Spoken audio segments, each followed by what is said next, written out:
Hello दोस्तों, कैसे हैं आप लोग। आज बहुत दिन बाद welcome to my channel. I am your host miss contest और आज हम जतिंगा मिस्ट्री पार्ट 2 के बारे में सुनेंगे। तो बने रहिए मेरे साथ and if you like my content please like, subscribe and share.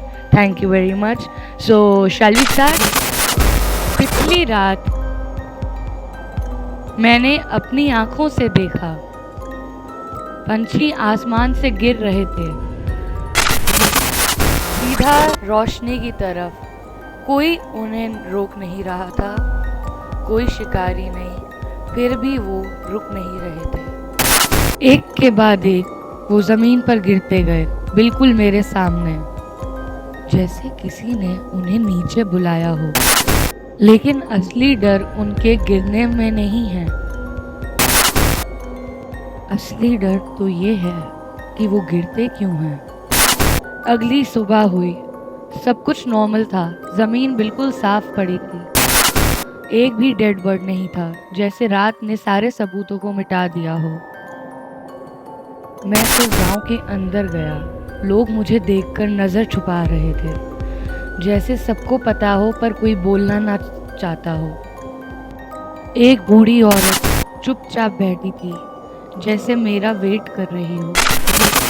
तुमने रोशनी जलाई थी, तुमने उसे जगाया है जो रोशनी के बिना सो नहीं सकती।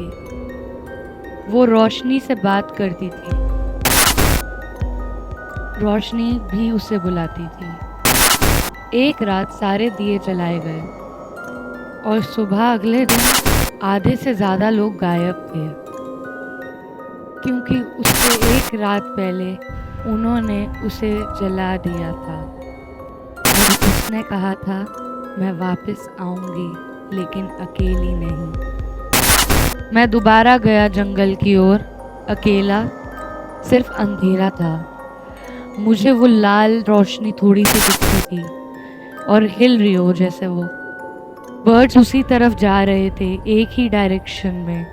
ज़मीन पर वहाँ हड्डियाँ, लकड़ियाँ और दिए पड़े थे, जैसे कोई रिचुअल ग्राउंड हो। जितने बर्ड ज़मीन पर पड़े थे वो हिलने लगे एक साथ सिंक में। एक बर्ड धीरे से मेरी तरफ मुड़ा। देर हो गई। लाल रोशनी शेप लेने लगी, बर्ड्स उठकर चलने लगे। ज़मीन पर कुछ और भी था। जतिंगा में गिरने वाले पंछी शायद पंछी होते ही नहीं हैं। अगली रात मैं वापस गया और इस बार मैंने देख ही लिया कि वो असल में क्या है। तो दोस्तों, आगे की कहानी हम पार्ट 3 में ख़त्म करेंगे। तो अगर आप सुनना चाहते हैं तो please follow, like, subscribe and share. तो बताइएगा कमेंट्स में आपको ये कहानी कैसी लगी। I will see you next time. Bye.